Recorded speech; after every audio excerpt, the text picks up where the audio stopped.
Olá, pessoal! Vamos entrando. A gente sempre entra um pouquinho antes para checar se a tecnologia não vai boicotar a gente. Vamos ver.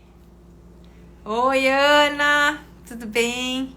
Miriam Paludeto. Vamos ver as pessoas entrando.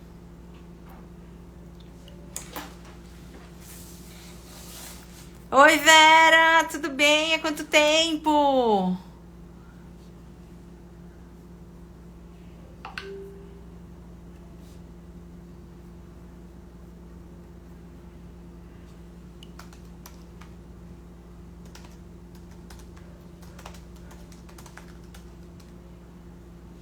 Thaís. Hoje o papo vai ser bem legal. Vamos falar sobre o idoso que mora sozinho. Vamos ver se a Naira tá conseguindo entrar aqui.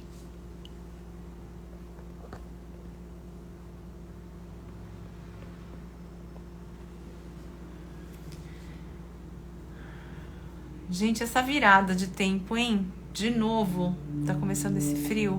Ninguém merece? Olá, Thaís. Deixa eu ver aqui. A Naira pediu pra entrar.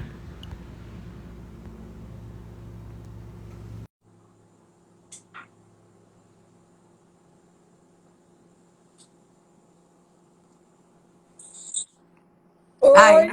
Aí, deu certo. Eu tenho um pouquinho de trauma. Outro dia eu não consegui com a Carol, com as meninas onde é que elas moram? Acho que Taubaté, sei lá, as meninas da prosa, daquele grupo lá. E cadê? Que eu não consegui, não entrei. Elas estão até agora esperando para falar comigo. Ai, Naira. Deu um tilt lá, sei lá o que aconteceu.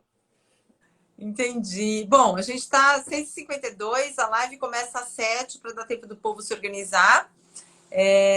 Enquanto isso, a gente vai aqui conversando. Tá bom assim? Tá bom? Ou tá longe ou tá perto? Tá bom? Tá ótimo. Eu não sei usar filtro, não sei fazer filtro. Mas você não precisa de filtro, Naira. Eu não sei nem como é, acho que nunca vou usar também. Você dispensa filtros, Naira. Obrigada. Deixa eu ver aqui quem mais que entrou. Francine. Olha, eu vou até inaugurar uma caneca com a minha carinha hoje. Ah, que linda! Viviane Cardoso, Maria José, SBGG São Paulo, eba, bem-vindos. Aline Coelho Pérez, Kátia Blá, Ubuntu. As Nairetes todas, né? Todas Nairetes, né? A gente precisa fazer um adesivo. Eu acho também, sou Nairete. A Viviane falando, oi, Naira querida. Oi, Vivi, tudo bem? A Vivi é minha amiga de scrap, de fazer scrapbook, meu outro lado. Gente, vocês não sabem que a Naira também é super, super talentosa no scrap. Olha lá meus quadros lá atrás. Ó, as coisas que estão lá atrás foram ela que fez. Professora, eu tenho muito tempo, sobra tempo. O que você faz da meia-noite às 6, né, Naira? Eu tento dormir um pouquinho, mas é literalmente da meia-noite às 6. Eu tenho feito um esforço incrível para dormir cedo, mas não consigo, gente. É mesmo? Não consigo. Eu quero fazer coisa, sabe? Eu não consigo. Se eu deitar, eu fico lá rolando, então eu não deito. Nunca dormi cedo. Nunca dormi cedo, nunca, Lília. Nem aquelas fases de adolescente, que a criança fica na cama. Nunca. É mesmo? Sábado passado eu achei que eu estava nas últimas, porque eu acordei 11 horas da manhã. O que aconteceu? Eu fiquei na TV até às 3. Nossa. Aí deitei. Quando foi umas 8h30, eu acordei e falei, vou dormir mais um pouquinho. Mas eu acho que eu estava tão sonada, eu pensei, vou pôr o relógio, mas acho que não pus. Ficou na minha imaginação. Aí eu tinha um almoço a 1h da tarde, na casa da Letícia Andrade, assistente social. Eu ia almoçar com ela. Quando foi 11 horas da manhã, eu acordei assustadíssima. Falei, Jesus, acho que a última vez que eu fiz isso, eu tinha 5 anos de idade. Foi um fenômeno na natureza, mas eu não fico. Não consigo dormir tarde. E cedinho eu acordo na boa, assim, sabe? Esse negócio de acordar, preguiça, mal-humorada. Não. Eu tô agora, assim, eu tô acordando super cedo. Aqui a Francimar falando boa noite, professora querida. Oi, Fran! Muitas nairetes, muitas nairetes. Então, nós vamos providenciar muitos selos. Aí eu durmo, tô dormindo super cedo, durmo umas 9h30. Imagina, 9 horas eu estou começando a acabar o jornal para eu ver a Juma. Depois da Juma eu vou ver outra coisa. A Juma. Rosali, bem-vinda, Rosali. Doutora Carla Jacomin. Oi, Carla, tudo bem? Que honra! Doutora Carla, maravilhosa. Que honra ter você aqui, Carla. Quem mais aqui?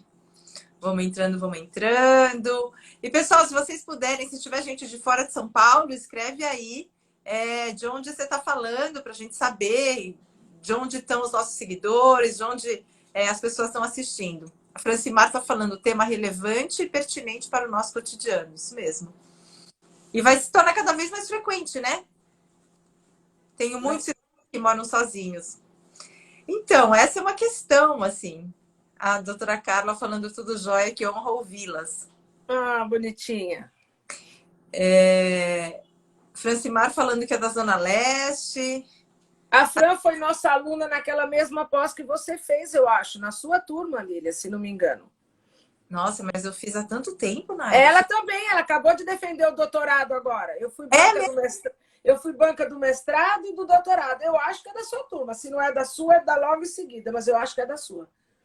Mas eu acho que depois da minha foi a última, Naira. A sua foi a última, então a dela foi antes. Mas eu acho que é na sua, porque ela já fez o mestrado, eu fui banca, agora fez o doutorado, eu fui banca. Olha lá, a Fran tá dizendo isso mesmo, é na sua.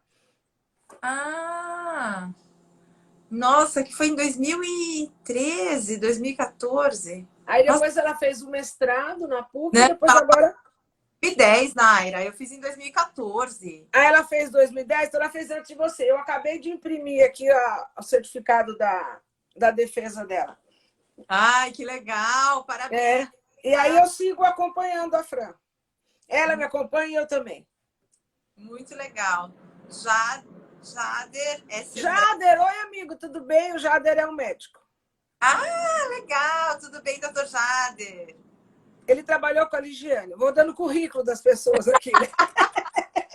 Eu não sei onde o Jader está agora, mas ele trabalhou. Ele fez um curso na São Camilo, mas eu já conhecia ele antes. Entendi. A Naira é praticamente a Madonna do envelhecimento. Todo mundo conhece, todo mundo para mais pop do envelhecimento. Se eu não conhecer, a pessoa não é da área, está enganando.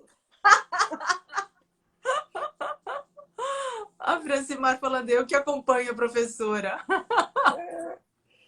A Clarice que fala que em 5 minutos ficou amizade profunda. 5 minutos. Mas é verdade. Isso é um talento, né, Naira? Uma dificuldade terrível. Zeila eu não conheço. Zeila Bergas. Zeila, fala aí pra gente quem você é, de onde você tá falando. Gente, a gente vai esperar mais uns 2, 3 minutos para as pessoas tá? E aí a gente começa a nossa live, a gente procura sempre começar no horário e terminar no horário. A gente geralmente entra uns 5 minutos antes só para se certificar de que o Insta está funcionando, que não tem nenhuma instabilidade. E aí uma 7:02, assim, a gente começa para não perder muito tempo, né? Érica Moisés, bem-vinda. E eu com essa dor no braço hoje. Fernandes Li. Boa noite a todos. Marcela, oi, minha linda. Tudo bem, Marcela?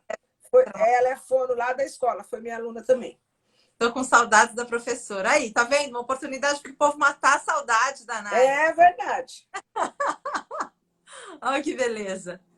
Li Fernandes, quem é Li Fernandes? Boa noite a todos. Certamente será uma ótima atividade, debate bastante oportuno. É isso aí. Ô, Lília, depois você consegue dizer quantas pessoas tinham assistindo? Sim, agora eu consigo ver. Já tem 12 pessoas e ao longo da live vão entrando. Vai entrando, Isso. Inês Riotto! Oi, Inês, tudo bem? Sempre com perguntas muito boas, a Inês. Ah lá, Erli, minha aluna também. É Erli, a Fernandes Li é Erli. É Erli, é minha aluna que eu não estava lendo aqui, é a aluna lá da residência. A Zeila, assistente social. gerontóloga. Legal, obrigada, Zeila. Boa noite. Ó, a gente tá... Naira, a gente geralmente tem uma média de 30 pessoas que assistem por live, assim, é bem legal. E aí as pessoas geralmente mandam perguntas, porque a ideia é exatamente essa. É participar mesmo, né? Exatamente, que as pessoas participem e tem que ser um bate-papo, porque senão a coisa não fica tão produtiva, né? É mais legal Uhum. traz as dúvidas, vida real, né? A Francimar diz, a minha maior dificuldade é trabalhar alta desses idosos quando se tornam dependentes. É isso aí, Fran. A sua e de todos nós. Andréa Carvalho Go. Oi, André. Nossa, André é aluna há muitos anos, mora em Natal. Ah, que beleza! Enfermeira Luana Vitro. Oi, Luana. Gente, eu tô falando que a Naira é pop. Ninguém acredita quando eu digo. Não, eu acho que eu vou me candidatar. Acho que eu teria voto se eu tivesse me candidatado. Naira, você devia. Você ia ser eleita, assim, muito rápido. Com recorde. Gente, se vocês conhecerem pessoas que têm interesse nessa temática, que trabalham com essa temática, manda o convite da live para eles entrarem, porque vai ser um papo bem legal e, enfim, todo mundo conhece, né? Eu mandei para bastante gente também. Mari Shikazawa. Essa não apareceu para mim aqui. Tá aqui, Mari, se você puder falar quem você é, de onde você está falando. 71, vou dar mais um minutinho e a gente começa.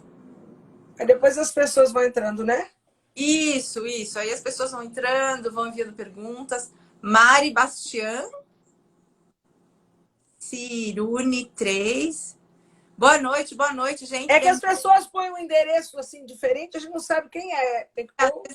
Sabe, o nome não é tão óbvio, né? Gente. Às vezes põe um nome completamente diferente, né? A Cris Abdala. Oi, Cris. Boa noite, diz a Mari. Boa noite.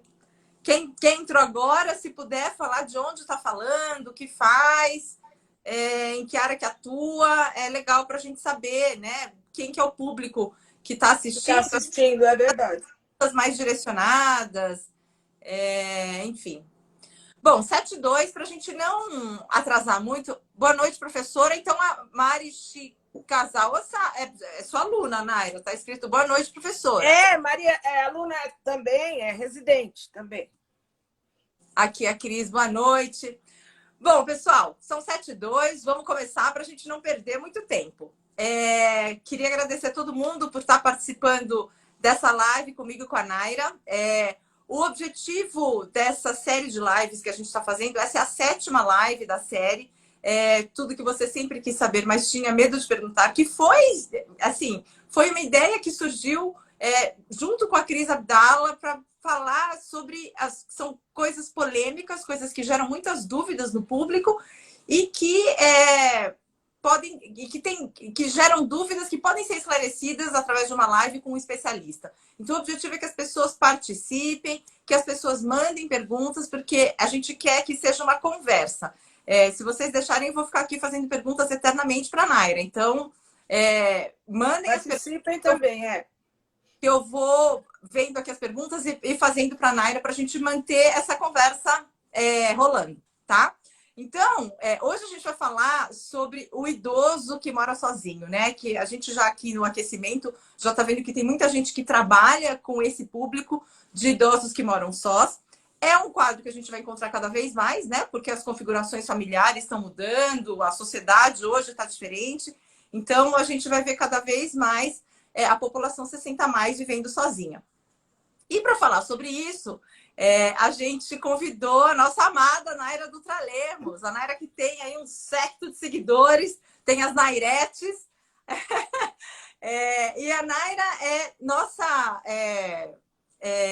super parceira, ela participa de muitas coisas aqui com a gente na Aptari, e ela gentilmente aceitou o nosso convite para participar dessa live.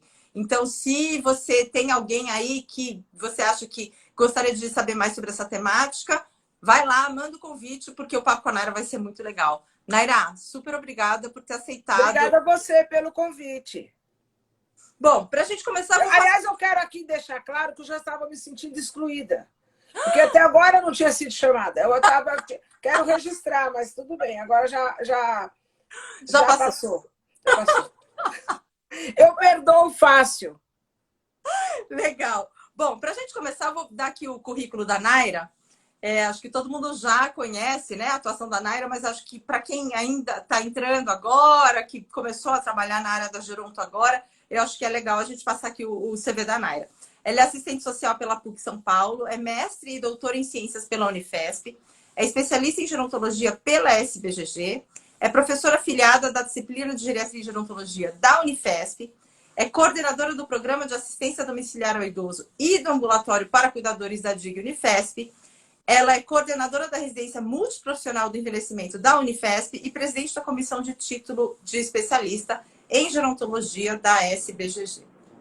Bom, Naira, eu acho que tem bastante gente aí que entrou e que já atua um pouco com esse público, mas eu vou fazer perguntas um pouco mais gerais para a gente começar a dar o pontapé inicial no papo, e aí a gente vai trazer as perguntas que as pessoas forem fazendo, tá? Tá bem. Então, a primeira pergunta que eu queria fazer para você é: você acha que o público 60+, que mora sozinho, está aumentando ou é só uma percepção que a gente tem? Porque agora... Pode falar. Não, eu diria que isso é um fato, né? Até muito pouco tempo atrás, a gente não conseguia, Lília, nem literatura para trabalhar isso. Primeira vez que eu fui chamada para dar uma aula sobre idoso que mora sozinho, eu não achava nada de material. Achava dados do IBGE, ponto, sem nenhuma consideração, nada disso. Mas a gente vai vendo que isso vem acontecendo, essa produção de trabalho sobre isso vem acontecendo com mais frequência. E eu sempre busco, né, para ver se tem dados atualizados. Os dados mais, até anotei aqui para a gente, para não me perder, os dados mais atualizados foi da PNAD de 2019, porque eles fazem o censo, depois vai sendo a PNAD contínua, né? E agora nós vamos ter um novo censo, talvez essa cara mude um pouco, né? Esse perfil mude um pouco, mas aumentou muito. Então, tem vários dados de que de 2012 para 2021 foi um aumento imenso, considerável. E há um dado aí de que 11 milhões de pessoas moram sozinhas no Brasil. 11 milhões, sendo que 60% dessas pessoas são mulheres. E 60%, não, desculpa, e que 60% das mulheres, eles nos dão os dados, dos adultos idosos que moram sozinhos, são mulheres. Então, a maioria é mulher que mora sozinha. E tem um número bem grande mesmo. Eu acho que agora a gente já vai ter rapidamente dados depois do censo. E o estado, claro, proporcionalmente, que o maior número de idosos que mora sozinho é São Paulo, e tem o último dado desse gráfico da PNAD aí, tinha 1 milhão de idosos, 1 milhão e um pouquinho de idosos que moram sós, na cidade de São Paulo, né, em domicílio unipessoal, como a gente chama. Então, está crescendo consideravelmente. E existe uma razão específica para isso? É mudança de configuração familiar? São pessoas que... Eu até busquei já várias vezes para preparar a aula, então a gente entende o seguinte, que tem duas coisas, assim, resumidamente, que podem levar a pessoa idosa, a pessoa a morar só, não o idoso, a pessoa a morar só e chegar na velhice morando sozinha. Ou a forma como a sua configuração familiar foi caminhando para isso, né? Então, sou casada, tenho filhos, mas fiquei viúva, fiquei sozinha. Ou a opção, a pessoa resolve morar sozinha. Então, são duas coisas, mas essas duas coisas vão se juntando ao longo da vida dessa pessoa, né? Então, hoje eu acho que a gente pode dizer que tem muita gente morando por opção também, mas tem bem essa coisa da configuração familiar. Porque o fato de você casar, ter filhos, não garante que você vai ter alguém na sua velhice, né? Em algum momento, um dos dois vai ficar viúvo, salvo faleçam juntos, né? Ou vai ficar viúvo, ou vai separar, ou alguma coisa assim. E a opção por morar só tem sido cada vez mais frequente. Essa coisa, vou morar com meus filhos, isso está meio... Hoje acontece um pouco o contrário. Os filhos estão voltando para a casa dos pais, né? A gente já fez até um podcast sobre isso, né? E outro dia eu dei uma entrevista também na rádio, na TV, para falar sobre isso. Os idosos estão recebendo pessoas em casa, né? Seus filhos que saíram de casamento ou perderam emprego. Então, isso um pouco se inverteu. Então, tem um número bem grande. E de dado estatístico, o que nós temos é isso, são os dados de 2019. Só em São Paulo tem mais de 1 milhão. Então, é um número considerável, se a gente pensar, né? É bastante gente e, assim, a gente tem idosos que estão envelhecendo de diversas maneiras. Então, a gente tem Claro, idosos que são super saudáveis, que estão aí muito independentes, e a gente tem idosos que são dependentes. muito dependentes e ainda assim moram só. Exato. E aí, como é que a gente consegue garantir uma boa qualidade de vida para esses idosos? Tanto os As- idosos que moram sozinhos e que são saudáveis, quanto aqueles que são mais dependentes e que necessitam de assistência. Essa é a pergunta de US$ 1 milhão, então vou responder. Vou ganhar mais do que na parede do UOL, do The UOL agora. Depois eu te faço um pix, né? Faz porque essa de 1 milhão, tá? Então, a gente tem clareza. Por exemplo, quando a gente fala idoso morando só, o que a gente espera? Que seja um idoso saudável, que esteja na casa dele. Aí por isso que ele resolveu morar só ou consegue morar só. Mas nós temos, dentre esse 1 milhão aí, eu acho que uma parcela considerável de pessoas que vivem em condições desfavoráveis pelo fato de morar sozinho. Então, não há uma garantia de que isso aconteça, mas há indicativos daquilo que a gente espera para que isso aconteça. Então, do que eu estou falando? De autonomia, de independência garantidas de alguma maneira. Em outras palavras, eu resumiria no suporte que aquela família, que aquela pessoa tem, o suporte social, e quanto da sua capacidade funcional está preservada ainda. Então, tem algumas coisas que a gente coloca em jogo nesse sentido. Por exemplo, qual é o nível de segurança que ela tem para morar sozinha? Segurança física mesmo. Ela mora num lugar adequado, que se ela precisar, ela tem alguém que possa ajudar? É a primeira questão. A segunda, ela ainda está inserida socialmente em algum grupo, algum trabalho, ou ela está lá isoladinha no canto dela? Ela consegue minimamente ter condições de alimentação e de compra dos seus medicamentos ou acesso ao medicamento? E na hora que ela precisa de alguém, ela tem esse suporte? Para mim, esse é o mais importante. Porque talvez alguns desses fatores a pessoa em algum momento perca. Mas ela tem suporte para isso? Né? Então, isso é uma coisa importante. Algum controle financeiro, né? E controle de saúde também, que ela seja sendo atendida ou ela tenha um bom vínculo com a unidade básica de saúde, com o serviço dela. Né? Essas são as preocupações que a gente tem que ter. Claro que não dá para você garantir tudo isso. Poucas pessoas têm tudo isso, eu acho, hoje, né? Ainda mais nesse Brasil tão ruim, vamos dizer assim, do jeito que está, né? Tão complicado como está. Mas essas são as coisas com as quais a gente tem que se preocupar. Mas me preocupa muito, Lília, o fato de muitas pessoas acharem que o idoso, apesar de tudo isso, não pode morar só. A minha mãe quer morar só. Eu dei uma aula uma vez num local e nós estávamos discutindo uns artigos, e um dos artigos era para entender a metodologia, não era o tema em si. E um dos artigos era uma pesquisa sobre idosos que moram só. E uma aluna falou assim: professora, a minha mãe tem 85 anos, ela quer muito morar só, ela ficou viúva, mas eu não vou deixar. Aí eu perguntei: mas por que você não vai deixar? Ela tem algum problema de saúde? Não. Ela tem dificuldade financeira, vocês podem ajudar? Não, ela mora em tal bairro super bom. Tarará, tarará. Fui levantando tudo isso. Falei: o que impede ela morar só? A gente tem medo. Sim, mas vocês também não podem tirar esse desejo dela, a realização desse desejo e a possibilidade. Então vamos cuidar para que esse morar só seja adequado, né? Seja preservado, seja observado de outra maneira. Então, ter essas duas coisas, né? Muitas vezes também essa coisa, eu não sei dizer se isso é um preconceito, mas uma preocupação exacerbada, talvez. Né? Eu acho que um pouco isso. Essa era a minha próxima pergunta, na verdade, É né? que eu falo demais, né? Não, não, mas é que muita gente tem exatamente essa preocupação e eu me incluo nesse grupo, porque assim, a minha mãe tem 72 anos, é super saudável, faz tudo sozinha, mas eu tenho um pouco de pânico, né? De se acontece alguma coisa e ninguém tá lá, e como é que faz? Bom, mas ela tem uma rede. Então, eu acho que esse é o dilema que muitos filhos têm, né? Assim, minha mãe mora sozinha, o que eu faço? Eu trago ela para morar Você comigo? tem a chave da casa dela? Você tem a chave da casa dela? Oi? Você tem a chave da casa dela? É a sua primeira preocupação, tem que ter a chave da casa dela. Porque essa é uma regrinha básica. Morou só, não importa se tem 15 anos, 20 ou 90. Alguém tem que ter a sua chave. Eu brinco que a minha chave é a chave mais distribuída em São Paulo. Umas 10 pessoas têm minha chave aqui. Porque é uma necessidade, é uma coisa importante, né? Uhum. Então, é a primeira regrinha.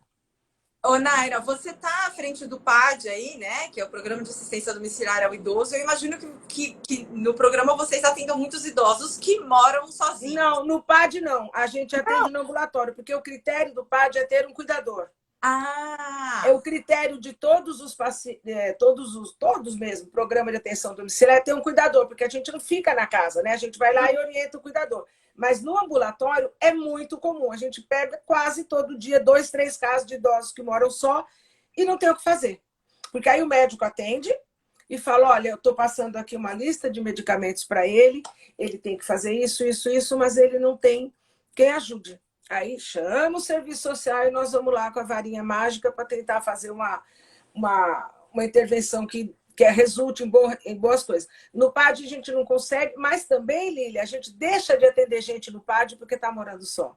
Porque a gente não tem suporte. Se um dos requisitos da gente é o suporte, para quem a gente vai passar as informações? Porque o critério do PAD é o paciente mais dependente e tal. Mas no nosso ambulatório, acontece com muita frequência. Porque ele vem do bem, é sendo atendido, ele tem uma complicação. E aí? Ou da nossa enfermaria também. Sai mais dependente e vai morar só. E aí? Né? Esse é o grande problema que a gente tem. A minha prática tem mostrado isso constantemente. É uma grande preocupação que eu tenho. Você pode compartilhar casos que você identificou que, puxa, esse está muito complicado, a gente não vai conseguir resolver. E casos que você falou, puxa, isso aqui tem o que fazer. E o que diferenciou a solução desses dois casos? Um de conseguimos ajudar e no outro não consigo ajudar. Não conseguimos. Às vezes, a pessoa, vou pensar na enfermaria. Né? Na enfermaria, a coisa, quando sai do hospital, é mais gritante, porque você não tem tempo para resolver. No ambulatório, aquele paciente vem vindo. Aí o médico fala: olha, veio sozinho, não tem ninguém. Dá tempo de você articular uma rede, você ir atrás de alguém, você chamar o profissional da estratégia de saúde da família, você chamar a UBS para ajudar. E aí a gente entra com muita força, né? A equipe multi, mas especialmente o serviço social, porque vai captar algum recurso que possa auxiliá-lo. Mas ele está saindo de alta do hospital hoje, tem que ir para casa e não tem com quem ficar. Essa é a maior angústia, eu acho, de qualquer profissional da saúde e especialmente quem trabalha com geriatria. Felizmente, eu não sei se isso é um privilégio que eu tenho, mas felizmente, mas eu acho que isso acontece na maioria das equipes, quem trabalha em geriatria tem esse outro olhar. Então, eu vou dizer para você, Lília, eu estou há 22 anos, 23, nem sei mais quanto, na disciplina de geriatria, e os outros anos eu trabalhava na assistência social também com idoso. Eu nunca tive uma pressão de equipe médica. Tira esse idoso, tem que sair, tem que mandar embora, nós não podemos ficar. Tem a preocupação, porque se ele ficar, ele fica doente, e por outras coisas. Mas aí é o maior problema. Então, o que diferencia você conseguir uma alta com sucesso, vamos dizer assim, e uma alta sem sucesso? Eu acho que a tua existência e como você vai articular isso. Recentemente, nós tivemos um caso que eu até passei no GERP e que parecia ser um caso insolúvel. Né? Insolúvel, uma senhora que estava com a gente lá, funcionária da universidade, e que no atendimento dos meninos, ela internou pela Covid, depois voltou, internou por uma cirurgia, e na hora que ela caiu na geriatria, os residentes, eu ia falar as crianças, os residentes entenderam que ela estava demenciando, e ela não podia mais voltar a morar só, e nem continuar trabalhando. E aí não tinha ninguém, nenhum suporte. Aí houve uma movimentação no hospital, as enfermeiras não queriam que dessem alta para ela, porque eram amigas dela e ela era do hospital. Foi uma grande movimentação, vamos dizer assim. E aí, depois de muita pesquisa, nós localizamos uma sobrinha dela no interior, que veio, se prontificou e levou ela para morar com ela. E ela foi na boa. Mas isso foi uma pesquisa e tudo mais. O que diferencia é você encontrar alguém que possa ajudar. Mas isso não é fácil. Não é fácil. Muitos têm, por exemplo, uma idosa que eu atendi hoje mesmo. Ela tem um benefício. E ela tem 2 filhos. Um mora longe, a outra mora por aqui, não tem vínculo nenhum com ela. Quem que traz ela no hospital, quem cuida, quem é que faz isso? Uma amiga dela. Só que a amiga está com problemas, outros pessoais, e de comum acordo com ela, idosa super lúcida. Tem poucos problemas de saúde, segundo os médicos que conversaram comigo hoje, mas ela foi para uma instituição. Mas essa moça está ajudando a manter a instituição, está cuidando, mas agora a gente está tentando intervir porque a moça não vai dar mais conta de pagar essa instituição e de cuidar, de ajudar a cuidar. Então, a minha tarefa agora, a nossa tarefa vai ser tentar resgatar de alguma maneira esses filhos para assumirem. Então, é a questão do vínculo. Né? Você, ao longo da sua vida, você não construiu vínculos, não dá para o serviço social construir o seu vínculo agora. Né? Não dá. Isso é uma coisa que você traz. Então, eu sempre penso, será que nós estamos, os mais jovens do que eu, mas a gente, de maneira geral, preservou algum vínculo durante a vida? Esse vínculo é importantíssimo. Essa moça, hoje eu dei parabéns para ela e agradeci muito. Essa moça é amiga da filha dela que já faleceu. Ao falecer, eram amigas de escola, tal, a moça, você cuida da minha mãe? E ela assumiu. Porque teve um vínculo que cresceu. E tem muito caso assim, sabe?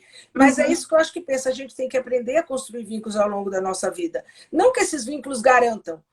Não é, essa moça, por exemplo, não tem nenhuma obrigatoriedade em cuidar dessa obrigação, né, legal e cuidar dessa senhora. Mas tem um vínculo ali que faz com que ela permaneça ali. Agora, por outro lado, a gente não tem política pública para isso. Tem duas políticas que eu acho que, se eu fosse presidente da República, seriam minhas duas plataformas. Era idoso que mora só e idoso que cuida de idoso, que chega uma hora que dá quase na mesma. Nós não temos políticas públicas. Isso é muito complicado. Aqui no município de São Paulo, a gente tem o PAI, mas é um programa pequeno, que já tem uma outra cara, diferente da cara que ele tinha no começo, que era só para idosos que moram só, mas nós não temos uma política pública. Isso não está pensado no estatuto. Isso não está pensado na Política Nacional do Idoso.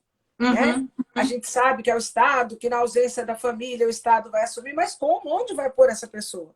Então, precisa de uma política pública. Algum adendo no estatuto, assim como toda hora mexe o estatuto por isso, por aquilo, agora mudou do nome do idoso para pessoa idosa, será que não era mais importante achar uma coisinha para lá, uma brecha, para dizer que alguém tem que assumir isso? Né? Então, é complicado. Institucionalmente, é muito difícil lidar com isso. Aí, nesse outro, acho que pegando um gancho lá atrás, suporte social e programas como o PAI da Prefeitura de São Paulo. Escreveram, eu não li aí. A Cris Abdala diz, exato, Inês, e temos que ampliar a ideia de suporte, por exemplo, cuidados pontuais combinados com a pessoa que mora só. Cuidadores em casa para quê? Para quem? Para banho, para remédio, para sair? Então, no resto do mundo tem, no resto do mundo eu exagerei agora, mas em alguns países tem aquilo que a gente chama de ajudas técnicas, né? Então, o cuidador vai lá, e nem sei se o nome lá é cuidador, né? Mas vai prestar, já presta o serviço. Então, pontualmente, eu vou lá 2 vezes por semana e dou banho. Tudo mantido pelo governo. Esses dias eu tenho uma prima que mora na Espanha e a mãe dela tá doente, tá em Santa Catarina, tá com muita complicação e tal. E ela mandou uma mensagem para mim. Ela ligou para mim: prima, aí vocês têm algum programa que o governo paga o cuidador? Eu falei para ela: não, tanto não que a nossa avó, que era a mesma avó minha e dela, a vida inteira eu que mantive, né? Então, não tem isso. E essa ajuda ajudaria muito. Ajudaria ótimo. Por exemplo, aquele programa de alimentação sobre rodas lá do TNAD, ele é uma ajuda técnica. Aquela pessoa, pelo menos, come. E aí o porteiro daquele prédio sabe que aquela pessoa está viva porque foi lá pegar a comida. Então, pequenas coisas nesse sentido, sabe? Esse tipo de política a gente precisava ter com urgência. Porque isso é uma coisa que preocupa, realmente preocupa. Aqui no meu prédio nós temos muitos idosos. Eu brinquei que é praticamente um LPI. E nós estamos com uma idosa agora sim. Ela mora sozinha, ela só tem um sobrinho, o sobrinho não dá conta de cuidar, e nós estamos nessa dificuldade. Aqui já tivemos vários problemas. Teve idoso aqui que o zelador cuidava de tudo. Né? Mas isso não pode ser, tem que acontecer. Então, precisamos de políticas públicas para isso. A doutora Carla Jacomim diz: precisamos de uma política nacional de cuidados continuados. Isso, exatamente. Qualquer que seja o nome, nós precisamos disso, né, Carla? Porque a pessoa sai do hospital e aí fica aquele problema lá. Vai para onde? O que faz? Essa que eu atendi hoje, o benefício inteiro dela está pagando a ILPI. E se ela não tivesse, até conseguir o benefício? Ou se ela tivesse e não localizasse um benefício? Aí manda para o Ministério Público, que também tem que dar conta de tudo isso. Né? Então, a falta de política pública. Mas, por outro lado, eu acho que a gente tem que trabalhar um pouco essas questões de vínculo a vida toda e aquelas coisas que eu acabei de falar. não podemos exigir que a gente vai gabaritar tudo aquilo, segurança, saúde, nada disso, mas o mínimo que dê até um suporte para a gente. E felizmente a gente hoje, eu percebo isso claramente, desde que eu comecei a trabalhar na área da saúde, que essa articulação com a rede, por exemplo, o nosso hospital é um hospital público, mas não é atendimento primário, né? Atenção primária. A gente consegue fazer um pouco melhor essa articulação com a rede hoje, sabe? De alguém da UBS lá. Nós tivemos uma paciente, Lilian, também num caso que deu para ajudar, ela está com a gente, nós temos. Ela era uma senhora que veio de um outro serviço, ela tinha uma ferida muito importante na perna. E a nossa enfermeira residente perguntou, professora, eu posso atender ela todo dia para fazer o curativo? Eu falei, você não vai dar conta, mas vamos começar. E aí foi atendendo, e aí a demanda era muito grande. Ela falou, mas se ela não fizesse curativo todo dia, ela não melhora. Então, nós conseguimos, na estratégia de saúde da família, uma enfermeira que abarcou aí a questão, e aí começou a fazer perto da casa dela, ela melhorou, então agora ela faz lá na UBS e vem fazer visita, consulta com a gente esporadicamente. Então, a gente consegue fazer um pouco essa ponte, sabe? Mas é uma preocupação. Aqui a Renata Costa diz, precisamos de mais centros-dia, mais LPIs, mais pais. Aqui falta a Francimar diz, verdade, professor, ausência de políticas públicas para idosos. Renata Costa diz, seria interessante implantar esses programas de apoio ao cuidador. Okidu diz, sim, cuidadores, porque muitos encontram como saída impor a família, mesmo se não há vínculos afetivos, numa perspectiva familista ou então institucionalizar o idoso. Mas aí tem, deixa eu começar a comentar por essa. Aí é uma questão bem institucional, né? A própria nossa Constituição coloca, né, que quem é responsável pelo idoso? A família, a comunidade e o Estado, em última instância. E se não tem política pública, essa pessoa não tem como ficar só, o caminho é o ILPI mesmo. Outro problema nós temos ILPIs públicas? Não temos. Não temos. Se temos pouquíssimas. Carla pode dizer se eu estou errada. Pode falar. Né? E as outras são muito caras, porque não é que a LPI é cara, é porque cuidar de uma pessoa idosa é um custo caro. Claro. Né? Especialmente a questão de pagamento de profissional, né? Se você quer fazer um trabalho bem feito. Então, a família tem responsabilidade, sim. E ela sabe dessa responsabilidade. Né? Ela sabe que ela tem que ter responsabilidade. Agora, com vínculo ou sem vínculo, nós estamos falando de uma responsabilidade legal. Claro que todos me detestam na minha casa, eu não quero morar com a minha sogra porque não gosta de mim. Claro, é muito melhor que eu vá para um outro lugar. Estou sendo bem radical. Mas, legalmente, essa família tem que assumir. A gente, às vezes, atende pacientes, especialmente na enfermaria, que os familiares falam assim, olha, eu não vou levar, não consigo cuidar, não quero cuidar, não vou levar. Então, eu sempre divido, você não quer ou você não pode. Você não pode é outra coisa. Já atendi idosos que... Chegou uma menina bem jovem, ela devia ter uns 27, 28 anos, ela tinha 3 filhos e estava grávida do quarto. Morava numa casa super pequena e o pai morava numa instituição. Instituição filantrópica, no interior, eu acho. O pai teve um AVC e aí ela falou, eu não tenho onde levar meu pai. E aquela moça com aquela barriga enorme, o marido tirava foto da casa e mostrava para mim, ela não tinha onde pôr o pai. Aí não era uma questão de querer. Há 10 anos esse pai morava na instituição. E aí o que a gente fez? Um arranjo, um jeito, ele conseguiu um benefício que ele não tinha, e aí o Ministério Público indicou uma instituição, se não me engano, Cajamar, uma coisa assim no interior aqui, para ele, que aí ela não podia, uma coisa é não poder, outra coisa é não querer. Eu já atendi idoso também, que a idosa é a dona da casa, morava lá muito bem, aí os filhos ficavam todos por perto, quando ela fica doente e vai voltar dependente para casa, o filho fala, não, eu não vou levar porque eu não vou cuidar. E aí? Aí eu tenho que chamar a lei, né? Porque aí o Estado não pode assumir. Se a pessoa tem casa, tem renda, ela precisa da gestão disso, né? Então a gente também tem que aprender a equilibrar, né, Lília? Não dá para jogar tudo na família, nem tudo no Estado, mas a gente tem que equilibrar, a gente tem que fazer uso dos instrumentos que a gente tem. Né? Rosângela Rachid pergunta, como vê esse movimento que se iniciou de co-housing como alternativa de moradia para a população sênior? Porque aí você não precisa morar sozinho, você tem... Eu acho interessante, mas talvez para as pessoas de mais alta renda, né? Porque nós temos um exemplo que não dá para chamar de co-house, mas já há muito tempo implantado, as repúblicas lá em Santos. Né? Em Santos, acho que ainda tem umas 5 ou 6 repúblicas que são parceria da prefeitura com algumas empresas, enfim. É quase que um co-house, naquela época ninguém falava em co-house. Então, são casas que deviam, de moradores que deviam para a Previdência, para não perder seus imóveis, cederam para a prefeitura, enfim, um trabalho muito legal que foi feito lá. Aí sim, é uma possibilidade, mas o co-house eu acho que interessantíssimo, mas eu não conheço nenhuma experiência pública.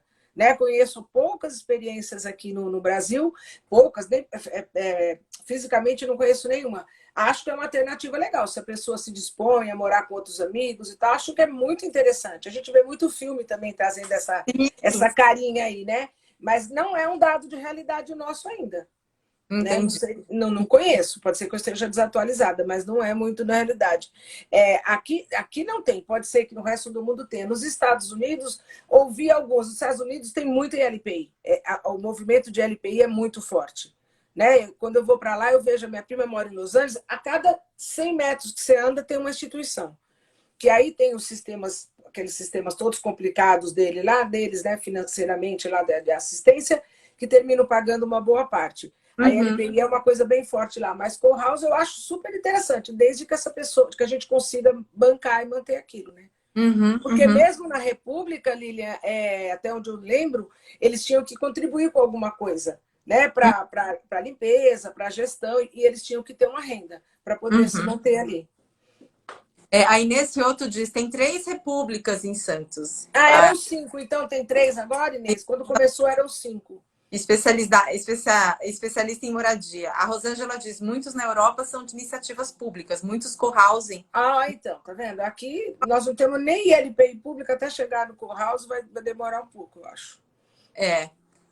A Francimar disse, a solicitação de vaga de ILPI é muito difícil. Como pensar na inserção? A gente tem as ILPIs filantrópicas, tem filas quilométricas.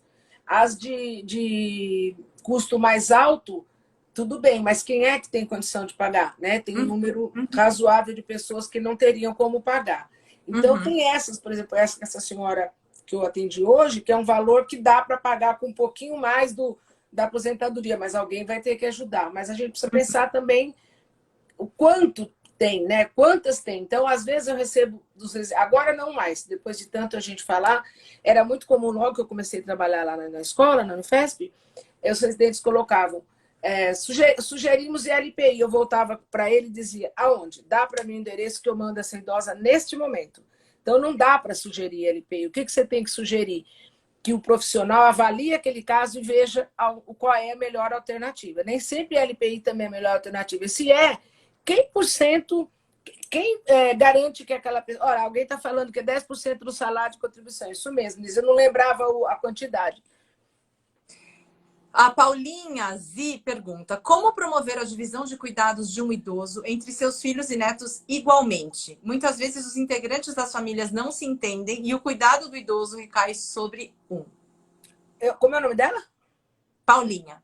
Paulinha, devo dizer que não é muitas vezes, é 99,9% das vezes isso acontece.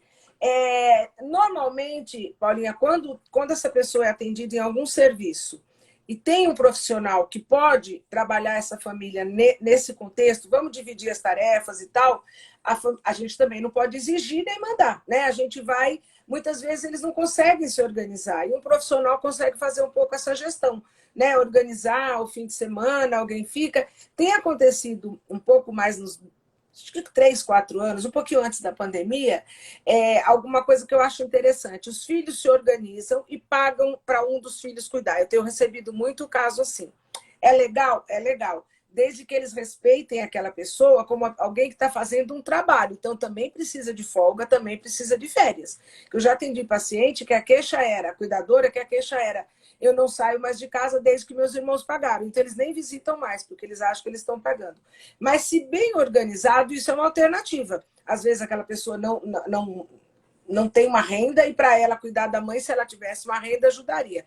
Essa é uma alternativa. E outra é essa conversa mesmo, essa organização do cuidado para ver se consegue essa divisão.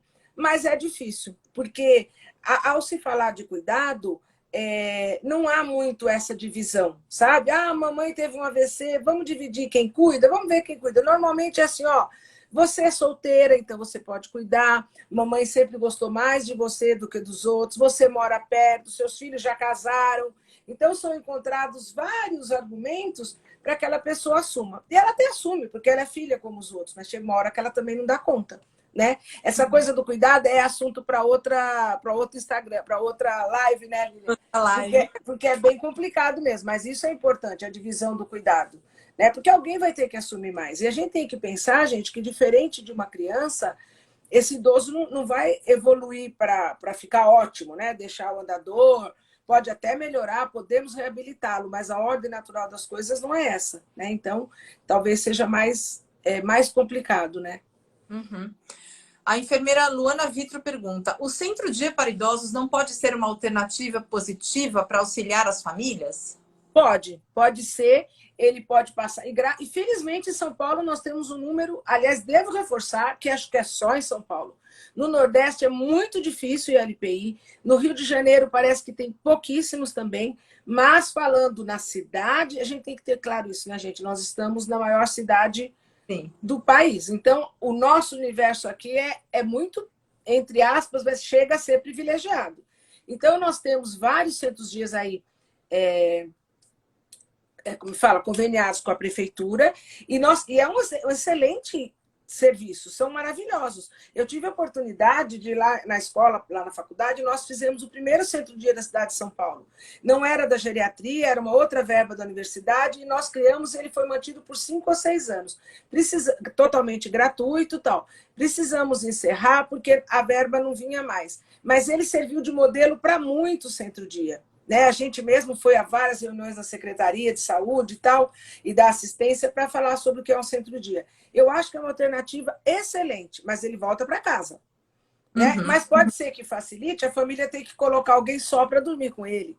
Facilita demais, facilita muito. Eu acho que é o tipo de serviço que a gente precisa ter mais e mais.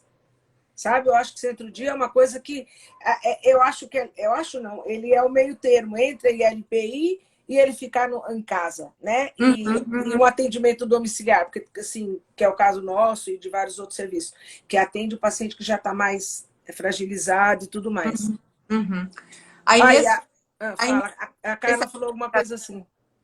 Diz: programa Conchego Porto e vários locais de Portugal e Espanha, o idoso que mora sozinho cede um quarto, o estudante que não tem como pagar moradia... Olha que interessante, em troca de ajuda, como fazer compras. Então, essa é uma solução que foi encontrada. É uma alternativa. A Paulinha faz uma outra pergunta aqui. Outra questão. O familiar cuidador sobrecarregado pode acionar o conselho do idoso ou o meio judicial requerendo essa divisão de cuidados entre outros familiares? Pode. Eu já tive caso que eu chamei 5 filhos, exatamente por isso que uma filha recebia dinheiro para cuidar, mas estava exausta. Então, ela não conseguia se acertar porque eles tinham uma briga entre eles. E eu os recebi para fazer uma reunião e houve uma briga de tapa mesmo, uma confusão e tal. E no final eu falei, gente, o serviço social não é polícia, o serviço social não é Ministério Público. Eu estou tentando aqui ajudar vocês, estou intervindo para fazer essa divisão, né, dando essa oportunidade de vocês colocarem. Mas eu estou vendo, depois de horas de reunião, né, eu estou vendo que nós não vamos chegar a um acordo. Então, eu tenho uma alternativa. Eu posso encaminhar vocês para o juiz, aí eu não estou denunciando ninguém. Eu estou simplesmente pedindo o auxílio de uma outra instância. Aí eu falei, eu posso encaminhar vocês para o Ministério Público, para o juiz fazer uma reunião e dividir com vocês quem paga a comida, quem cuida, quem leva para casa e tal? Pode, e eles foram de comum acordo. Eu fiz o encaminhamento para o Ministério Público e eles foram. Não é que eu denunciei, não estão cuidando, não, mas alguém mais, com mais poder de lei, poderia gerenciar aquela situação. Mas a pessoa pode. Ela pode conversar com alguém na promotoria, conversar com alguém em algum serviço e dizer. Mas eu acho que essa alternativa ela deve acontecer depois da tentativa anterior. Vamos conversar em família, ver se resolve? Nesse caso, nós fizemos a mediação, vamos dizer assim, né? para ver se o negócio resolvia. Mas chegou a hora que não dava. Eu falei, gente, nós estamos aqui há horas, vocês estão brigando. Um brigava porque eu não levava banana, o outro falava porque você é responsável da banana e não leva, a outra falava, você pegou o dinheiro da mamãe essa semana e comprou uma bicicleta para o seu filho. Ah, mas você pagou a prestação do celular. Então, era uma briga no nível que eles todos tinham queixas um do outro. E a coitada, que era a cuidadora, que levou o problema, já tinham até esquecido o problema dela. E eu retomei, gente, nós viemos aqui para resolver o problema dela. Alguém precisa ajudar a cuidar, a banana, a bicicleta, nós vamos resolver depois. E aí eu encaminhei para que e eles me retornaram, que o juiz fez uma planilha com eles, né, e ajudou eles a pensarem. Então, pode sim, claro que pode. Aqui, a doutora Carla, ainda assim, a oferta de serviços Acho que ela está falando dos centros-dia, né? demanda, Carla, é pequena, mas ainda temos assim bastante em São Paulo, né? Porque no resto do país a gente não tem. No Nordeste não tem, é muito difícil, tanto particular quanto público, né? Aqui no São Paulo nós temos muitos particulares e que dá para as pessoas pagarem, porque muito menos, muito mais acessível do que o ILPI, por exemplo. A Vivi Albuquerque diz, sou TO, atuo em centro-dia e vemos que precisava ampliar serviços assim para idosos com demências, que têm um suporte familiar, quando esses não querem institucionalizar total. A ideia do centro-dia tem uma característica diferente, porque ele é uma modalidade da assistência social, ele não é da saúde.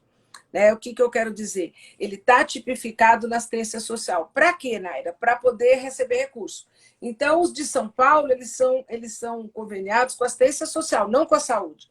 Então, ele não sendo conveniado com a saúde, ele não tem profissionais de saúde. É um outro problema. Mas eu acompanhei de perto a instalação dos centros-dias em São Paulo. E o que aconteceu? São Paulo fez um... Como é que elas chamam, meu Deus? Esqueci o nome agora. Mas é um grupo, vamos dizer, um núcleo que discute. Eu participei até de algumas fóruns. É um fórum de centros-dias. E elas conseguiram uma portaria onde hoje o centro-dia pode ter alguns profissionais da saúde. Porque o idoso que vai para o centro-dia, ele tem comprometimentos. Então, hoje, no município de São Paulo, isso existe. Né? E eu acho que tem alguma perspectiva de, pelo menos aqui no município, se pensar nisso também nas ILPIs financiadas, que também é outro problema. Isso, ao meu ver, é uma distorção. Ao meu ver, Naira, LPI, centro-dias, é uma distorção ser só da assistência. Tem que ser um serviço híbrido. Né? Mas isso é uma coisa que vem desde a Política Nacional do Idoso, quando foi criado, as coisas foram divididas. Né? Aí nesse outro diz, alguns centros-dia começam a oferecer centro-noite finais de semana. E a Cris Abdala também fala, eu já ouvi falar... Talvez sejam os particulares, os públicos não. Eu não conheço nenhum público que ofereça, porque isso implica em custo e questões trabalhistas, né? Claro. É como o CAPES, né? Que é a atenção à pessoa com saúde mental, eles mantêm 3 ou 4 vagas para a noite, né? Para as pessoas que estão medicadas, tal. Mas aí é um plantão, exige uma série de coisas. Público, gente, me perdoe se eu estou falando errado, mas eu não tenho nenhum que eu conheça. Tá. Juliana Lianza, boa noite, Naira. Conhece aqui em São Paulo algum CAPS que tem atividade para idoso com quadro demencial e BPSD? Ju, os CAPS têm uma dificuldade de atender idoso com demência. Eles estão muito capacitados e muito treinados para atender idoso ou qualquer outra pessoa com um problema de saúde mental tipificado lá na saúde mental. Eu acho que você lembra da Mariela, uma TO, que foi nossa aluna. A Mari trabalhou uns 4 anos no CAPS Jundiaí, era a maior dificuldade. Porque ela queria colocar lá, mas ele não tinha o diagnóstico, o CID de saúde mental, lá, esquizofrenia e tal. Então, o CAPS não trabalha assim. Eu não conheço em São Paulo e em nenhum outro lugar. Mas eu posso me informar, Ju, para ver se eu estou equivocada. É outra questão. Muitas vezes as ILPIs também não aceitam idosos, ao contrário, a ILPI não aceita idoso com problema de esquizofrenia, sei lá, outro diagnóstico clínico aí, porque não consegue lidar. Eles estão capacitados para lidar com idoso com demência. Então, há essa questão. Mas eu posso verificar, Ju. Me manda uma mensagem depois que eu tento ver, tá bom? Me lembra. Legal. Gente, ó, quem quiser mandar pergunta, vai mandando. A gente tem 15 minutos ainda de live. Quem não segue a página Adaptare, por favor, siga lá, porque tem gente que assiste as lives, mas esquece de seguir. Então, segue a gente, porque a gente está fazendo essa série de lives que está muito legal. Naira, eu tenho uma pergunta aqui. Você estava falando, né, que quem são os responsáveis? Então, a família, a comunidade e o Estado, né? Então, a gente falou um pouco da família, a gente falou das políticas públicas, e eu queria saber como é que a comunidade consegue se organizar para ajudar ou acolher esse idoso que mora sozinho. E não precisa nem ser um programa, né, na cidade. Durante a pandemia, por exemplo, os moradores dos prédios se organizaram para ajudar idosos. Isso é algo bem espontâneo, eu acho. Então, como é que a comunidade pode se organizar e cumprir o seu papel aí também no acolhimento desse idoso que mora sozinho? O que eu penso, Lília, é que aí é uma questão de, acho que vários adjetivos aí. Empatia, corresponsabilização, pensar no outro. Eu acho que, nesse sentido, a pandemia ajudou, de verdade. Porque eu não sei se a gente se mobilizou muito. Eu fiquei 1 ano em casa. E eu mesma. Então, quando chegou o dia da vacina da gripe, eu pedi para a enfermeira lá do PAD, né? Ela pegou a vacina na UBS e trouxe para vacinar os idosos aqui, da gripe, para eles não saírem. Mas eu tive essa iniciativa porque eu tive. Fizemos aqui no prédio também uma conversa com o zelador, para ele ir fazer compra para aquelas pessoas idosas que não podiam sair. Eu também me ofereci, né? Porque, claro, sou idosa, mas tinha outra condição. Eu ia, ligava para o Oba mandava, eu levava na casa de algum vizinho, né? E a gente foi tentando. Eu acho que isso foram iniciativas que foram surgindo. Pena, eu acho, que isso, com a pandemia, sem a pandemia, tenda a acabar. Mas eu tenho, como dizem, eu sou muito otimista, tenho expectativa de que isso melhore, sabe? Eu acho que ficou um pouco desse resquício para nós. Eu acho que houve esse movimento, sabe? Eu acho que isso deu um gás, assim. E aqui no prédio, quem não tinha essa ideia, eu fiz ter. A hora que eu ofereci a vacina, não acreditavam que eu estava ligando um por um do prédio e falando, gente, a enfermeira do meu programa, ela pode vir. Aí ela veio de táxi, claro que eu não pus o carro da faculdade para fazer isso, ela veio de táxi, falei, ela vem, ela traz a vacina, é pública, ela vai fazer o que a UBS faria. Só que aqui ela vem, ela pegou, a gente pegava a vacina lá na faculdade mesmo, ela registrou, ela veio aqui e ela foi. As pessoas acharam aquilo, estranharam. Como que alguém teve essa ideia de trazer uma vacina aqui? Teve uns que nem quiseram. Acharam que eu ia cobrar. Eu falei, não, gente, pelo amor de Deus, vou cobrar a vacina, estou pedindo. Ela veio aqui bonitinha com a sua máscara, foi de porta em porta e fez a vacina. Então, são iniciativas que a gente vai ter que criar. Agora mesmo nós criamos lá na disciplina uma campanha para idoso que está com dificuldade financeira, que não tem comida. Nós criamos nós lá, eu e os residentes. Nossa, um sucesso a campanha. Todo mundo ajuda, leva 1 quilo disso, 1 quilo daquilo, e a gente vai fazer o quê? Cestas básicas para manter essas famílias. Nós estamos com muitos idosos em situação de vulnerabilidade importantíssima, sem ter comida. Nós fizemos lá a campanha, eu hoje comentei, eu não sei com quem que eu comentei, acho que foi com um residente, eu falei, eu precisava de um gás desse. Foi, acho que, uma das melhores coisas que eu fiz para a gente criar essa campanha, porque mobilizou os residentes, mostrou a importância da gente ter e é uma coisa que eu espero deixar de legado, sabe? Vamos lá. Foi uma coisa muito legal, sabe? As pessoas se mobilizando. Quem pode, compra 1 litro de leite. Quem não pode, dá dinheiro. Quem quer dar mais. Isso foi uma coisa... Me fez tão bem isso, mas é isso. É uma coisa que a gente não tem como fazer, é de cada um, né, Lília? É mobilizar. Eu acho que a gente vai deixando exemplo, né? Para mim, foi a melhor coisa que eu fiz nesse ano, acho que nos últimos anos. A gente montar essa campanha. Foi muito legal. A gente batizou de Idoso Sem Fome, pegando a carona aí do Brasil Sem Fome, que está muito devagar essa campanha, né? Está muito devagar. Então, nós fizemos a nossa lá. E é legal isso, porque eu também estou passando para eles, que são 1/3 ou metade da minha idade aí, que eles podem fazer muita coisa.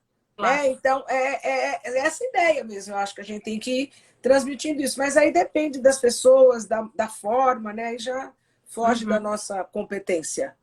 A Paulinha diz aqui, eu sou enfermeira em uma UBS e aqui fizemos exatamente isso. Organizamos as vacinações em domicílio, além das técnicas para evitar e diminuir o fluxo de idosos no serviço. Exatamente. Como aqui perto de casa, Paulinha, eu moro em Perdizes, tem uma UBS muito pequenininha, acho que nem sei se chega a ser uma UBS aqui perto, e eu tinha esse acesso às vacinas pela Unifesp, eu facilitei a vida, elas não precisaram ligar na UBS, pedir nada.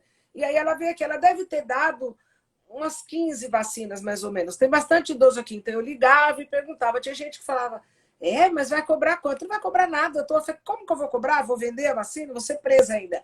A ideia era essa, mas as pessoas têm tão pouca... como é que eu posso dizer? As pessoas não acreditam, acho que tanto nessa solidariedade. Eu me lembro exatamente de um rapaz aqui que é super gente boa, ele e a esposa, ele falava, não, a gente não quer. Aí, beleza, eu falei, nossa, eles não querem. Era para ele e para a esposa, um casal. Não são muito idosos, mas são idosos. Daqui um pouco ele me ligou, Naira, eu não entendi direito, explica para mim. Aí ele entendeu que era só para a moça vir aqui e dar. Porque é difícil, né? As pessoas não estão acostumadas. Sim.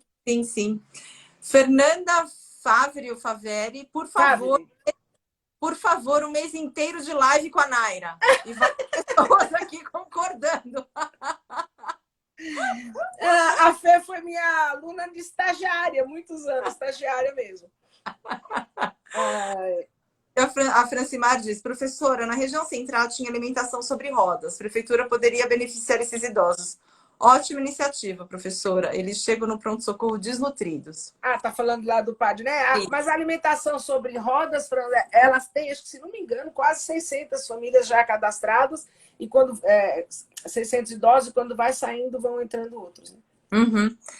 A Inês, voltando só um pouquinho na questão das ILPIs, né? A Inês fala, lembrando que o público LGBTQIA+, não consegue colaboração quando moram sozinhos e raramente conseguem ir para ILPIs. É outra questão também. Complicada, e acho que aí vai entrar pela questão do preconceito, do etarismo exacerbado, idadismo, na realidade, né? Que é o nome que a OMS coloca. E a gente está na hora de discutir isso, né? Está na hora de colocar isso em pauta, como dizem os jornalistas, colocar luz sobre o assunto, está na hora. Acho tão bonito isso, colocar luz sobre o assunto. Vocês que criaram os jornalistas, né, Lília? Aqui, acho que eu não sei, esqueci o nome, Li Fernandes. A defesa de segurança alimentar enquanto direito, voltamos para o mapa da fome, de fato, deve ser garantido pelo Estado enquanto direito social. Efigênia Maria diz, muitas lives com a professora Naira. Fiz estágio de especialização com ela, pena que foi um dia só. Vou ser contratada. Ô, Naira, a gente conversou um pouquinho, te pedi autorização para fazer essa pergunta para você, mas assim, você é uma pessoa 60 a mais que mora sozinha, né? Sim. Você queria compartilhar um pouco da sua experiência pessoal como alguém que está nessa situação que a gente está discutindo agora? Sim, claro, sem nenhum problema. Eu sou uma idosa que não escondo minha idade, nem me lembro que sou idosa. Eu lembro que tenho idade lá, né? Eu lembro quando dói aqui, dói ali, né? Eu moro sozinha, eu cuidava da minha avó, né? Eu morava com meus pais faleceram num acidente de trânsito, eu fiquei cuidando da minha avó. Eu devia ter uns 39 anos, eu acho. E minha avó, cuidei dela por 13 anos. A minha avó faleceu, é aquilo que eu coloquei, foi a configuração familiar, né? E aí eu moro sozinha. No começo, eu fiquei muito assustada porque eu nunca tinha nem dormido sozinha. Porque como a minha avó foi morar com meus pais desde que eles casaram, eu sempre dividi o quarto com a minha avó. Quando morava com meus pais. Dormia sozinha, assim, numa viagem, né? Num hotel para trabalho, mas dentro de uma casa, dormir, eu nunca tinha tido essa experiência. E aí eu me adaptei perfeitamente. Me adaptei. Eu tenho uma menina que trabalha comigo e todo mundo fala, mas você precisa de uma pessoa todo dia? Não, mas é muito bom saber que tem alguém aqui na minha casa. Que se eu precisar, eu ligo e eu deixo o recado e deixo o bilhete. E ela já está há 20 anos trabalhando aqui. Ela espera eu chegar, às 5h30 ela vai embora. Mas eu tenho uma vantagem aí, é um privilégio mesmo, que eu acho que eu tenho uma rede de suporte social que não cabe nem naquele círculo assim que a minha amiga Marisa Cioli aí validou. Então, isso ajuda muito. Né? Eu posso falar para você... A Fernanda Favre está falando, a Naira criou uma boa rede de suporte social. Uma enorme, Fê. Quando eu fiquei doente, eu tive eu já sabia, mas a minha Covid me trouxe essa certeza. quando eu fiquei doente, eu precisei de 2 amigas, no caso a Ana Paula e a Mônica, para elas fazerem, como é que chama aqui, lista de transmissão, para elas falarem, eu dei metade dos meus contatos. Isso dentro da UTI, a pessoa deu metade dos contatos para a Ana Paula e metade para a Mônica, para que todo mundo soubesse, porque todo mundo ficava ligando e sabendo. E quando eu vim para casa, eu recebia tanto presente, tanto presente, tanto presente, parecia que era um casamento ou um aniversário. Foi muito engraçado. Eu tive uma enfermeira aqui 15 dias antes, não, uma semana antes de eu internar e 15 dias depois, né, que eu voltei bem debilitada. Ela falava, mas eu sinto o interfone toque, eu tenho que descer para pegar um presente. Então, foi muito bom nesse sentido, saber que essa rede realmente funciona. Nós precisamos, a Aline que está assistindo aí, que eu vi que você falou o nome dela, a Aline, que é enfermeira, ela fez uma lista, Lídia, para visita. Precisava consultar a Aline para saber se aquele dia estava livre. Verdade, não estou mentindo. Aline, tem gente hoje, tem uma de manhã, outra à tarde. Para eu não me cansar, tinha uma lista para as pessoas virem visitar. Então, acho que é isso. Eu garanti muitos vínculos na minha vida. Antigos, eu tenho amiga do colégio e a meninada com quem eu trabalho. Eu não estou falando só do pessoal do trabalho, não, mas eu tenho amigas de colégio. Amiga do colégio, amiga do intercâmbio quando eu fui para os Estados Unidos, amiga do primeiro emprego. Então, você garante isso ao longo da sua vida. Eu acho que isso é muito importante. Né? Então, eu acho que isso é legal. Eu não tenho nenhuma... E outra coisa, graças a Deus, eu ainda consigo preencher todos aqueles requisitos ali. Né? Tenho um emprego, tenho saúde, tenho convênio, muita chave esparramada por aí, é verdade, a chave, né? Quando eu internei, eu ligava para uma, passa lá em casa, pega isso, vai lá em casa, pega outra. Então, a gente consegue criar isso, né? Então, a gente consegue ir mantendo isso e eu acho tranquilo. Às vezes você sente falta, poxa, mas eu gosto tanto da minha casa, que depois da pandemia eu preciso me empurrar para eu sair, porque eu adoro ficar na minha casa. Sabe? Porque, mas eu não tenho, eu acho legal, eu acho gostoso, mas depende disso. A Fernanda falou que você criou uma boa rede de suporte, né? Cristiane Ramires diz, e tem nós, né, Naira? A Cris é assistente social lá da faculdade. Com certeza construiu vínculos ao longo da vida. Tem briga para o suporte da Naira? Graças a Deus, gente. Deu até briga para fazer a escala. Ligava, eu fiquei sabendo depois que a médica reclamou. Tem muita gente visitando. E a Aline fazia a lista, gente. Elas ligavam. Posso ir amanhã? Consulta a Aline. Aí a Aline dava o ok. Oi, Lu, tudo bem, Luciana? Então, é isso aí, gente. Eu acho que é essa construção. Ninguém pode esperar, Lilian. É a coisa mais fácil. É uma frase bem comum, mas a gente só recebe aquilo que a gente deu.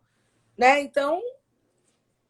A Vivi Albuquerque diz aqui, conheci a Naira recentemente numa palestra e ela foi tão acolhedora comigo que já deixou uma marquinha no meu coração.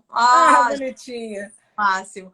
Coisa da idade, não sei quem é. Por isso da importância de criar bons vínculos ao longo da vida. Você merece. Exatamente. Naira. Obrigada, gente. Vou sair daqui me achando hoje. Vou providenciar mais carteirinhas da Nairetes. Você precisa começar a emitir as carteirinhas.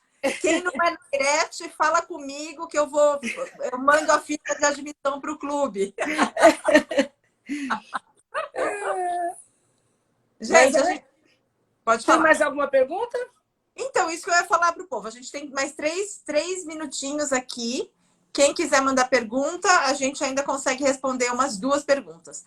Verônica, VMP diz, construir e cultivar nossos vínculos é essencial para uma vida mais leve. Eu esqueci de falar que, além do suporte das amigas antigas, das amigas novas, do trabalho e tal, tem as amigas do Scrap agora. Tem as amigas que... Ô, Lília, olha para você ver. Eu tenho uma que eu fiz amizade agora, a Vanessa, e ela está trabalhando numa loja de scrap na minha rua, um problema na minha vida. Aí, de repente, eu estou na faculdade, outro dia, toco o telefone, é uma colega, a Lu. Naira, que bom que você atendeu. Eu falei, mas por quê? Ela falou, a gente está preocupada, a Vanessa manda mensagem, faz 2 dias que você não responde. Gente, elas já estavam todas... Eu falei, meu pai do céu! Eu estava envolvida, eu falei, então agora pronto, agora tem vários círculos. Aí ela estava desesperada, ela disse que já ia vir aqui em casa, porque ela mandava mensagem e eu não respondia às coleguinhas do Scrap. É isso, gente, vamos criando vínculo. É isso aí. Aqui o Ubuntu Decor fez uma pergunta. Como fazer especialização com a Naira? Oh, meu Deus, eu não tenho mais um programa, mas eu dou aula em quase todas. Aqui, a coisa da idade da Carol, assistente social. Tive aula com a Naira na pós da Geronto do Einstein. Isso, Carol. Raquel Loyola, professora Naira, sempre maravilhosa. Muito obrigada. Nossa, gente, eu não vou dormir hoje. Hoje eu não vou caber na cama, tô me achando. Ai, gente, mas é isso aí, Naira. Pra você ver como. Aqui, Patrícia Silvia PS, boa noite. Cheguei mega atrasada. Chegou, Patrícia, porque a gente já está terminando. Mas a live vai ficar gravada. Então, quem não conseguiu assistir, quem não conseguiu participar, agora, ao vivo, mandando perguntas, vai estar no Instagram, vai estar no YouTube e vai virar podcast. Então, Lília, só para você ver, esse recap aí. Essa menina foi uma enfermeira da UTI que me atendeu. Leia, por favor, faça questão. Conheci a Naira em um momento muito difícil. O quarto de UTI foi muito pequeno para caber tanto amor. Você é incrível, Ná. Ai, gente, eu vou chorar. Eu fico emocionada, porque a Naira... Essa menina foi uma enfermeira do São Camilo. Ela ficou tão minha amiga, a gente manda mensagem, já combinou vários cafés, mas não chegou. Foi assim, esqueci disso também. Foi muito legal. Então é isso. Obrigada, viu? Obrigadão. Marruda Murici, aulas maravilhosas na pós com essa pessoa incrível. A Renata Costa faz uma última pergunta aqui e a gente encerra. Como brigarmos por políticas públicas melhores? Putz, isso é para outra live, né? Isso aí é também a segunda pergunta do $1 milhão, mas é mais fácil. Eu acho que a gente tem que participar. Se participar em conselho, assistir live como vocês estão assistindo hoje, tentar votar melhor, né, gente? Não dá para dizer votar melhor, mas tentar votar melhor. Olha a Sheila, a enfermeira, já está com ciúme, olha lá. Eu causei hoje aqui. Mas é isso. Aqui, professora Naira, ela é única, um ser iluminado. Obrigada, gente. Aqui. Obrigada a todo mundo por ter assistido. A Luísa entrou atrasada. Lili, entrei agora. A Luísa. Vai ter que ver depois. 8. Que live mais linda, gente. Bom, é isso. A Naira, assim, quando tem a Naira, pessoal, não tem erro. Não tem como errar, porque é sempre muito legal, é sempre muito cheio de amor. Então, Naira, queria te agradecer muitíssimo. Obrigada a você pela oportunidade. Agora a Lília me contratou, eu vou fazer todo mês, gente. Fui contratada agora, ela já mandou aqui. Fórum, hein? Aqui, a gente pode pensar em outros temas, Lília. Vamos pensar. Patrícia, Naira, o que você indica para quem está começando agora na TV? Você consegue mandar pelo chat aí algum contato dela? Patrícia, tenta falar pelo meu Instagram, Lemos Naira, aí a gente conversa. Lemos.Naira. Manda no Insta da Naira, que aí ela responde. Pessoal, quem não curte ainda a página da Aptari, curte lá, segue a gente, que tem muita coisa legal. A gente está tendo essa série de lives que estão sendo, assim, super interessantes. Quero agradecer de novo a Cris Abdala por ter... Ó, minha amiga de Los Angeles! Veja aí, Los Angeles! Nós estamos internacionais. A gente tem gente de Los Angeles. Muito chique, muito chique. Bom, Naira... Obrigada, Lília. Super obrigada, viu? Mais uma vez, pessoal, muito, muito, muito obrigada. Semana que vem a gente tem mais uma live, toda quarta-feira às 19 horas. Ainda não fechamos o tema, mas vai ser algo muito legal. A gente vai começar a divulgação na semana que vem, tá? Então, mais uma vez, obrigada por terem... Beijo, gente. Muito obrigada. Foi ótimo. Obrigada, Naira. Desculpa tchau, as brincadeiras, mas eu sou assim mesmo, né? Foi maravilhoso. Beijo. Beijo. Fiquem com Deus. Boa noite. Boa noite. Tchau, tchau.